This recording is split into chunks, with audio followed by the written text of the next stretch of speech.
Maintenant que nous avons défini un vecteur, nous allons revenir un petit peu sur une configuration que vous avez déjà étudiée au collège, c'est le parallélogramme, et on va voir un petit peu ce que c'est que l'égalité de vecteurs, et on aura une nouvelle notation qui sera un petit peu plus pratique. Alors, on va commencer par l'égalité de vecteurs, et on commence à rappeler quelque chose qu'on a vu dans le paragraphe précédent, c'est qu'en mathématiques, une direction c'est une droite, ou globalement, si vous voulez concrètement, ça correspond à l'orientation de la droite. Donc ici, j'ai mis un exemple. Si j'ai mis des droites ici, les droites D1, D2, D3, D4 et D5.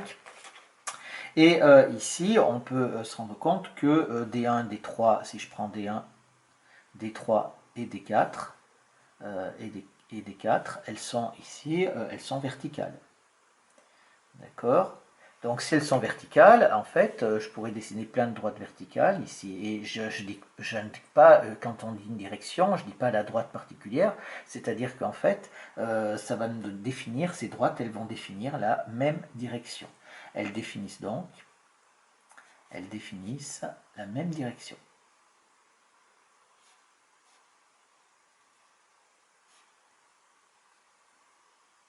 Et on a, bien sûr, on a la droite D1, on voit qu'elle est parallèle à la droite D3, et elle est parallèle aussi à la droite D4, ces droites sont parallèles. Et toutes les droites qu'on pourrait faire parallèles ici donneraient la même direction, c'est-à-dire une direction verticale.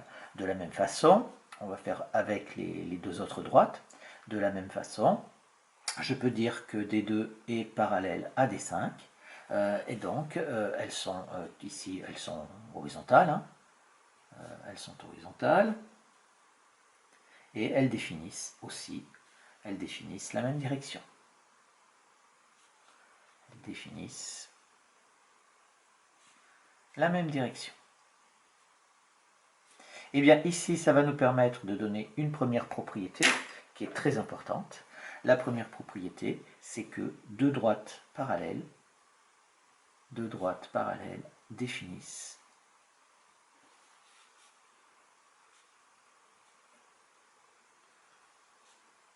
la même direction. Donc ça, c'est important. C'est que c'est souvent qu'on a affaire à des droites parallèles et donc elles définissent une et unique direction. Maintenant, ça va nous permettre de définir ce que c'est que des vecteurs égaux. Alors, on a dit qu'un vecteur était défini par ces trois caractéristiques. Donc son sens, d'abord sa direction, ensuite son sens et enfin sa norme. Et il est entièrement défini par ces trois caractéristiques. Et donc bien entendu, quand on va pouvoir définir à partir de ça, quand est-ce que deux vecteurs vont être égaux, c'est relativement simple, hein, étant donné qu'un vecteur a trois caractéristiques, on va dire naturellement que deux vecteurs sont égaux, c'est seulement si ils ont les mêmes caractéristiques. Si je prends ici le vecteur AB et le vecteur CD, je vais pouvoir dire que si je prends la droite AB et la droite CD, eh bien on voit bien que la droite AB et la droite CD sont parallèles. Donc si, d'après la propriété qu'on vient de donner au-dessus, ça veut donc dire que ici, ils ont même direction, donc même direction. Même direction. Le sens, on voit bien que c'est exactement le même, hein, donc il n'y a pas de problème. Donc là, il n'y a pas à justifier, c'est quelque chose qui se voit sur le dessin. Et pour la norme, j'ai la distance AB, ici, qui est égale à la distance CD, donc même norme. Donc en conclusion ici, on peut dire que, ici, que le vecteur AB est égal à CD.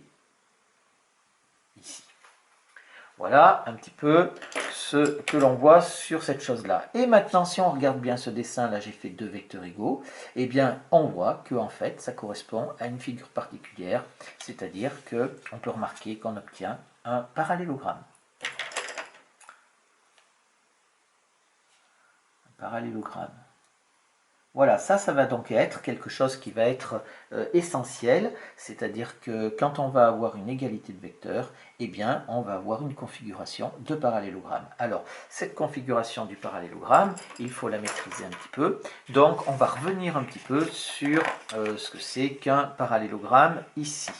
Donc j'ai mis toutes les définitions géométriques du parallélogramme que vous avez vu au collège. Donc la première chose, c'est qu'un parallélogramme, c'est un quadrilatère dont les côtés sont parallèles 2 à 2.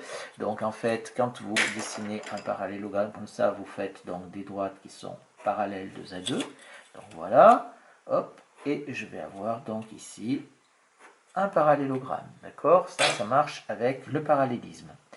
Pour la deuxième définition, on peut dire aussi que c'est un quadrilatère dont les côtés opposés sont de même longueur 2 à 2. Donc ici, ce côté-là et ce côté-là en même longueur, et ce côté-là et ce côté-là en même longueur aussi. Donc ça, on travaille ici dans cette deuxième propriété qu'avec les longueurs. Le premier, on travaille avec le parallélisme uniquement, la deuxième avec les longueurs. Et on peut mélanger les deux propriétés. Et attention, hein, ici, on travaille avec tous les côtés. C'est-à-dire les côtés doivent être parallèles 2 à 2. C'est-à-dire qu'on travaille avec les 4 côtés du parallélogramme. Et ici aussi, on travaille avec les 4 côtés du parallélogramme.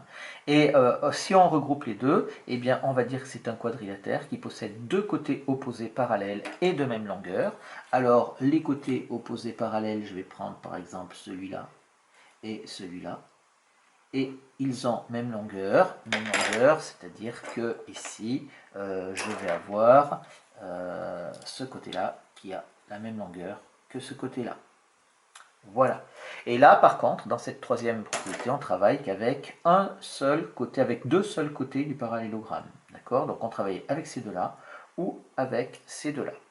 Donc ça, c'est les choses que vous avez vues. Je ne parle pas de l'intersection des diagonales, ça c'est une propriété, c'est pas une définition, donc je ne reviens pas là-dessus. On fera un petit complément sur les quadrilatères ultérieurement.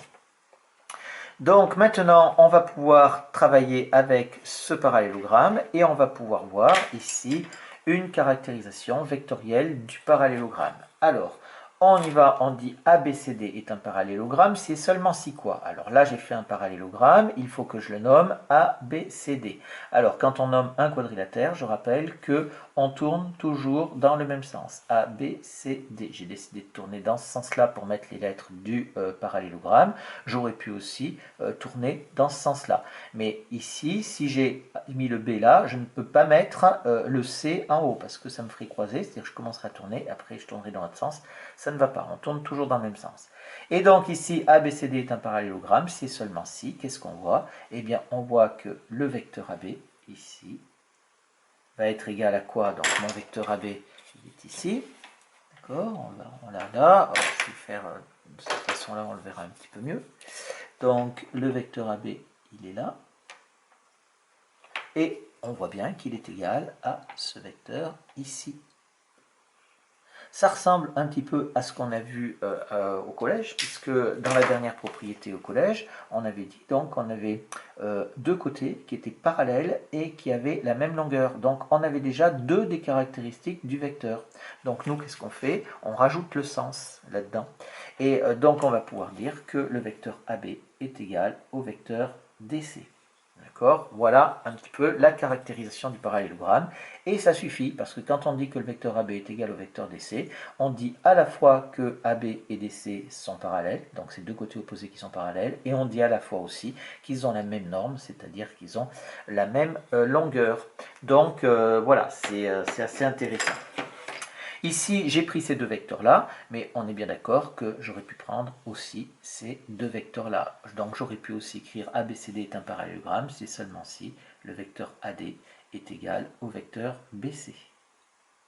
Voilà, avec tous les vecteurs opposés aussi, ça aurait pu marcher, ça ne pose pas de problème là-dessus.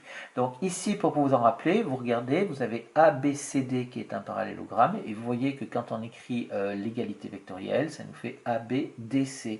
D'accord? Donc en fait, on inverse les deux dernières lettres du parallélogramme. C'est un moyen de retenir ici.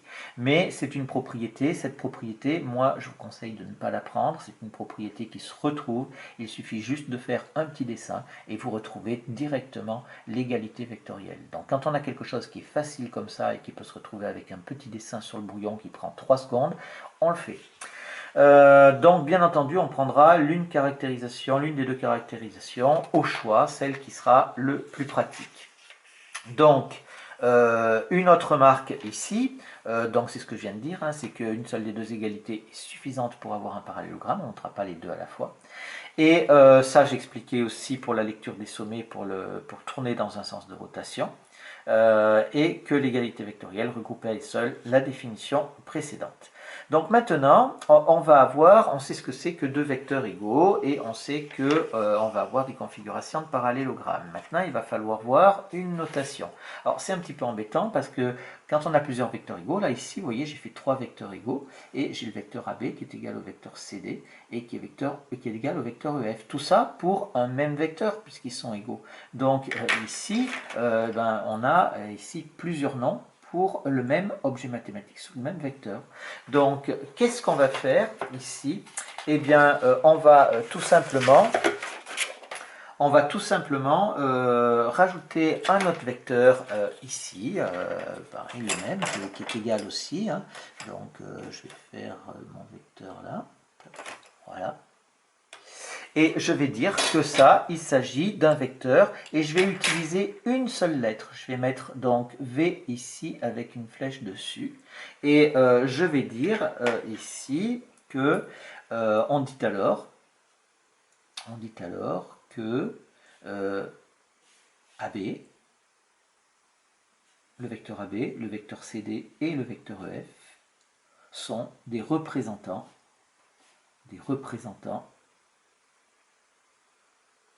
du vecteur V. Voilà, et ce qui fait que tout le monde travaillera avec le vecteur V, tout le monde comprendra de quoi il s'agit. Alors après, bien sûr, on travaillera avec celui qui nous intéresse. Donc ici, une remarque, bien entendu, c'est qu'un vecteur possède une infinité de représentants.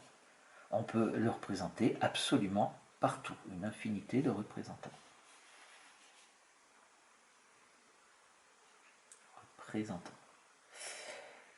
Voilà, donc après, quand vous ferez un dessin, vous aurez un vecteur, et bien vous prendrez le représentant qui vous convient le mieux et qui sera le plus pratique pour répondre au problème qui sera donné. Voilà un petit peu le tour de l'égalité de vecteurs. C'est une notion qui est très très importante, en particulier la caractérisation du parallélogramme que vous rencontrerez extrêmement souvent dans les exercices, notamment les exercices de démonstration.